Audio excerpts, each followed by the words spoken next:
Every country on earth at the moment is reforming public education. There are two reasons for it. The first of them is economic. People are trying to work out, how do we educate our children to take their place in the economies of the 21st century? How do we do that? Given that we can't anticipate what the economy will look like at the end of next week, as the recent turmoil is demonstrating. How do we do that? The second, though, is cultural. Every country on earth is trying to figure out, how do we educate our children so they have a sense of cultural identity and so that we can pass on the cultural genes of our communities while being part of the process of globalization. How do we square that circle?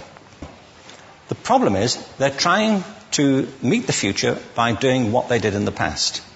And on the way, they're alienating millions of kids who don't see any purpose in going to school. When we went to school, we were kept there with a story, which was if you worked hard and did well and got a college degree, you would have a job. Our kids don't believe that. And they're right not to, by the way. You're better having a degree than not, but it's not a guarantee anymore. And particularly not if the route to it marginalizes most of the things that you think are important about yourself. Some people say we have to raise standards as if this is a breakthrough.